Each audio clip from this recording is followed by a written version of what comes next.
Good morning students. As you know, in last class we have discussed about principles of management given by Henry Fayol. As we know, there are 14 principles of management. 14 principles दिए गए हैं management के, और उसमें से हमने 12 principles discuss कर लिए जिनके नाम है unity of command, division of work, authority and responsibility, principle of discipline, principle of unity of command, principle of unity of direction, principle of subordination of individual interest to general interest, principle of employees remuneration, principle of centralisation, principle of scalar chain, principle of order and principle of equity, and last principle was stability of tenure of personnel.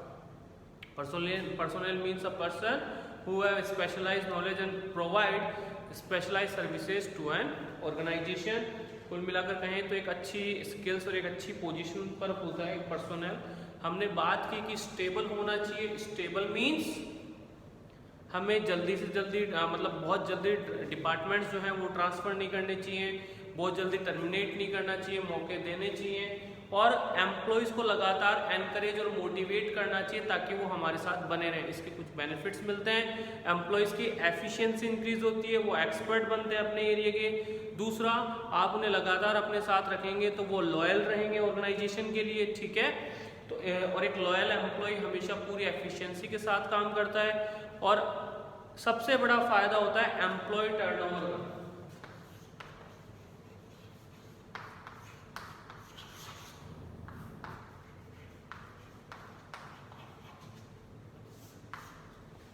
Employee turnover means कि employ जब छोड़कर गया तो उसकी position पर जो काम नहीं हुआ उसका खर्चा या वो लॉस, प्लस नए एम्प्लॉयज को इनवाइट करना, रिक्रूट करना, सिलेक्शन प्रोसेस, ट्रेनिंग देना, ये सारा का सारा जो खर्चा हमने उठाया, इन दोनों को जो सम अप कर देंगे, जो टोटल कॉस्ट लगी उसी को हम कहते हैं एम्प्लॉय टर्नओवर. ठीक है, अब बात ये है कि अगर एम्प्लॉय का टर्नओवर इंक्रीज होगा तो फर्म की कॉस्ट भी इंक्रीज होगी. कॉस्ट इंक्रीज होगी तो लॉस होना स्टार्ट होगा या हमारा प्रॉफिट डिक्लाइन होगा. तो अगर इससे बचना है तो हमें हमारे पर्सनल को स्टेबल रखना होगा. स्टेबिलिटी के बहुत सारे फायदे हैं, लेकिन सपोज अगर आप उसे लगातार डिपार्टमेंट चेंज कर रहे हैं, डेली उसके रोल्स में चेंज कर रहे हैं, अलग अलग वर्क दे रहे हैं, तो नुकसान आपको उठाना पड़ेगा. वो एक स्पेशल वर्क में स्पेशलाइज नहीं हो पाएगा, एक्सपर्ट नहीं बन पाएगा, जिससे कि उसकी एफिशिएंसी कम रहेगी. ठीक है, the next principle is 13 principal of inspiration. Principle of inspiration means कि आपको अपने एम्प्लॉयज को इंस्पायर करना चाहिए. किस चीज़ के लिए? ताकि वो डिसिप्लिन में रहे, ताकि वो प्रीडिटरमाइंड गोल्स को अचीव करे, ताकि वो मोटिवेट होकर अपनी पूरी एफिशिएंसी के साथ काम करे. और ये इंस्पिरेशन मिलेगी उन्हें कुछ नई इनिशिएटिव्स के लिए, उनकी क्रिएटिवनेस के लिए. कुछ जो क्रिएटिविटी शो कर रहे हैं वो लोग, ठीक है, कुछ नया लेकर आ रहे हैं तो उन्हें अप्रिशिएट करेंगे, प्रमोट करेंगे, ताकि वो लगातार इस तरह के नए आइडियाज़ और ऑर्गेनाइजेशन को देते रहें. देखो, ऐसा है कि ज़रूरी नहीं है कि सारे आइडियाज़ हमेशा टॉप लेवल के पास ही होगी. मिडिल लेवल मैनेजमेंट और लोअर लेवल मैनेजमेंट के पास भी जो इंसान काम करते हैं उनके पास दिमाग होता है. जैसे कि कभी कभी आप लोग भी हमें अच्छे सजेशंस दे देते हो, ज़रूरी नहीं कि हमेशा हमें अच्छे सजेशंस दें, मतलब दिमाग तो है ना आपके पास भी. ठीक है, तो अगर सपोज मैं आपको मौका ही नहीं दूँ इस तरह से कुछ के आगे आने का, तो इससे क्या होगा, आप डिमोटिवेट रहोगे, कभी सजेशन दोगे ही नहीं. और कभी कभी लोअर लेवल मैनेजमेंट के सजेशंस हमारे लिए बहुत हेल्पफुल होते हैं. हम एक एग्जाम्पल के थ्रू समझेंगे इसको. एक मोबाइल कंपनी जिसका नाम बहुत मार्केट में चलता था, ठीक है, मतलब चलता है अभी भी, तो जब उसने ऑनलाइन सेल की अपने प्रोडक्ट की तो वो कस्टमर तक पहुंचा. कस्टमर ने जब चेक किया तो बॉक्स खाली था. उसने कंप्लेंट की और अपने रिव्यूज़ वगैरह लिख दिए वेबसाइट पर, जिससे कि जो बाकी लोग जब परचेज करने गए तो उससे कंपनी की गुडविल और नाम खराब होना स्टार्ट हुआ. तो कंपनी ने सोचा क्यों ना इसे सुधारा जाए. उन्होंने उस कस्टमर को तो रिप्लेस कर दिया, लेकिन आगे दोबारा ऐसी गलती नहीं हो इसके लिए मीटिंग बुलाई गई. मीटिंग में सजेशंस मांगे गए. जो सीनियर बोर्ड मेंबर्स थे या जो टॉप लेवल मैनेजमेंट थे, उन्होंने कहा कि हमें ऐसे स्कैनर लगाने चाहिए जो स्कैन कर ले कि बॉक्स खाली है या नहीं है. अब सिंपल सी बात है, स्कैनर सस्ता तो आता नहीं है, स्कैनर महंगा आएगा, उसके लिए हमें ऑपरेटर्स की ज़रूरत होगी, उसके शिफ्ट में कुल मिलाकर 8 घंटे ज़्यादा आप काम करवा नहीं सकते, तो 3 शिफ्ट के एम्प्लॉयज़ को रखने होंगे क्योंकि प्रोडक्शन तो दिन रात चलता रहता है। तो बहुत सा उसमें भी कोई गारंटी नहीं अगर एम्प्लॉय जो है वो अच्छे से काम करेगा या नहीं करेगा। तो ये बात मिडिल लेवल और लोअर लेवल तक गई। लोअर लेवल के एम्प्लॉय ने एक सजेशन दिया कि सर हमें एक वेट मशीन खरीदनी है, बस हमें पता होगा कि एक खाली बॉक्स का वेट कितना होगा और फ़ोन के साथ वेट कितना होगा पूरे बॉक्स का, तो सर हम वेट मशीन के थ्रू निकालेंगे। केवल एक एम्प्लॉय चाहिए ऑब्जर्व करने के लिए, वेट मशीन सस्ती सी आती है या फिर जो पर्सन पैक कर रहा है वही ध्यान रख सकता है। तो इससे आपकी एक तो एम्प्लॉय को रखने की कॉस्ट भी बच गई और स्कैनर भी नहीं लाना पड़ा। तो देखा जाए तो अगर इनिशिएटिव आप करने देते हो, एम्प्लॉयज़ को कुछ नया करने देते हो, तो बेनिफिट आपको ही मिलता है। तो ये प्रिंसिपल या हेनरी फ्योल ये कहते हैं कि सबॉर्डिनेट के सेटिस्फेक्शन के लिए, उन्हें प्रमोट करने के लिए उन्हें हमें इस तरह की एक्टिविटीज करने देनी चाहिए। ठीक है।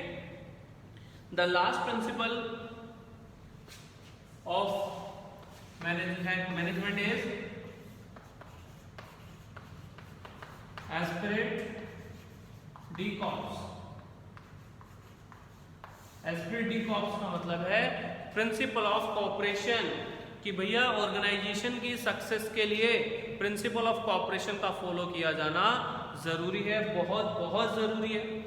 क्योंकि जब तक आप एक दूसरे को सपोर्ट नहीं करोगे, एक दूसरे पर ट्रस्ट मेंटेन नहीं करोगे, ऑर्गेनाइजेशन के गोल के पीछे नहीं भागोगे, तो भैया प्री डिटरमाइंड गोल्स कभी भी अचीव नहीं होंगे। सिंपल सा, ठीक है। तो the success of organisation depends on the spirit of mutual cooperation of the employees के एक दूसरे के कोऑपरेशन की म्यूचुअल कोऑपरेशन पर डिपेंडेंट होती है। This principle is based on unity is power, कि ये जो प्रिंसिपल है ये यूनिटी ऑफ इज पावर पर डिपेंडेंट है। It is necessary for the managers to take such steps which can create a sense of mutual trust and cooperation in the employees. इससे फायदा ये होगा कि भैया एक दूसरे पर ट्रस्ट होगा और एक दूसरे को कोऑपरेट करने के लिए एम्प्लॉयज तैयार हो जाएंगे। The above list of theories of management. अब हम बात कर रहे जा रहे हैं कि प्रिंसिपल तो हो गया खत्म, अब जितने भी 14 प्रिंसिपल्स दिए उनका कंक्लूजन दिया गया है। The above list of theories of management is not ultimate, कि ये जो थ्योरीज दी गई है जरूरी नहीं है कि सब जगह इक्वल फॉर्म में इंप्लीमेंट हो। Fayol has described 14 principles as an example, कि जो 14 प्रिंसिपल्स दिए गए हैं एज ए जनरल गाइडलाइंस है। Contraction and expansion is possible as per their requirement.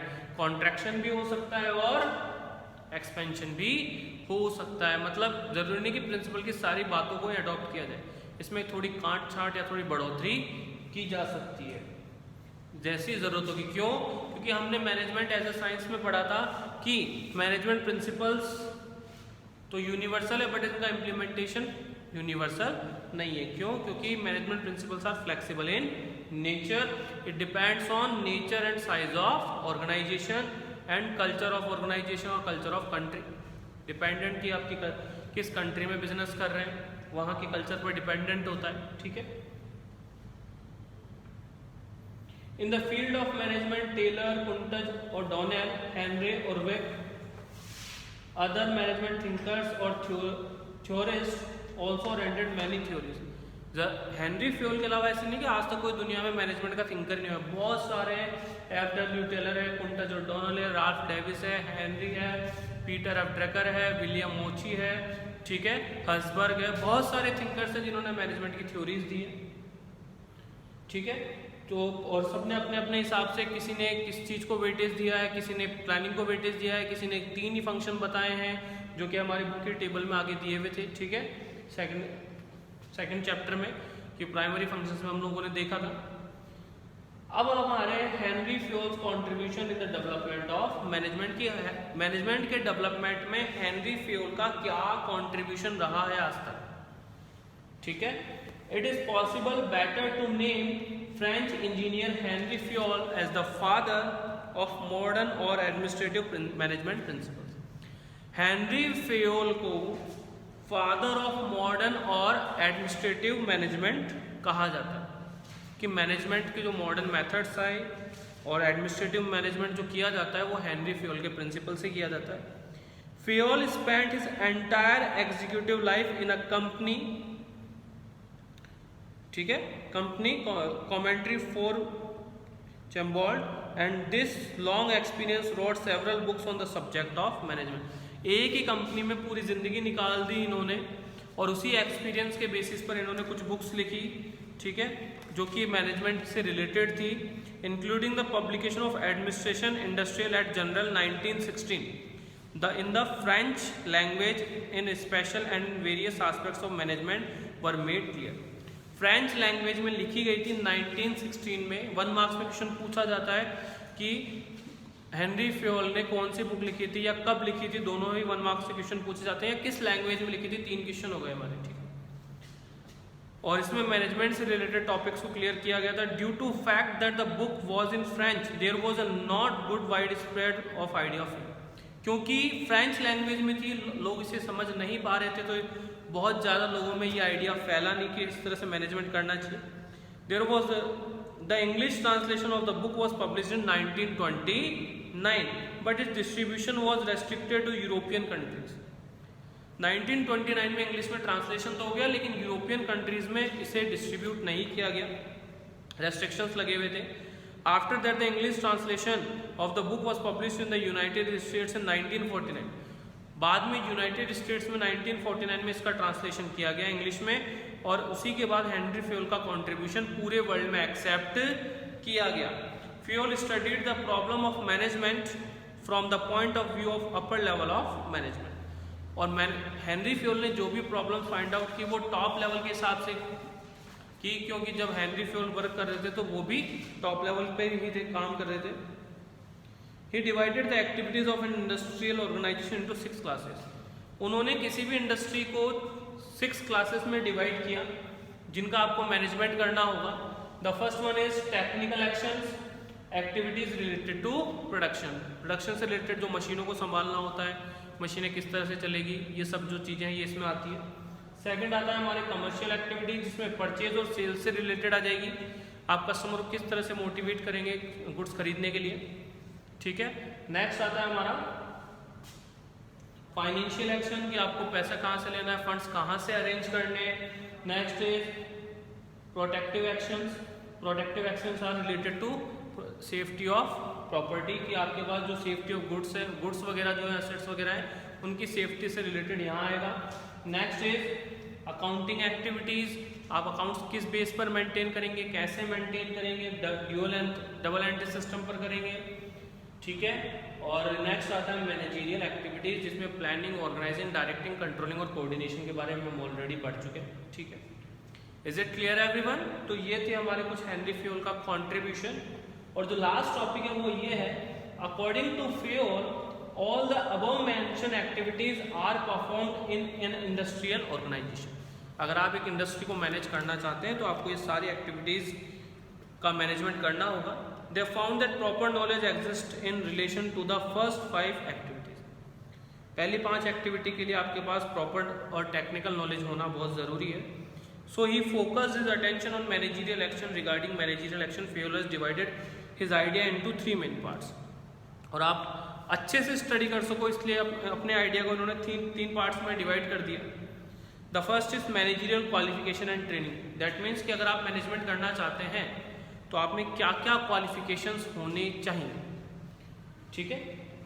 Like कुछ क्वालिटीज़ बताइए एक मैनेजर बनने के लिए।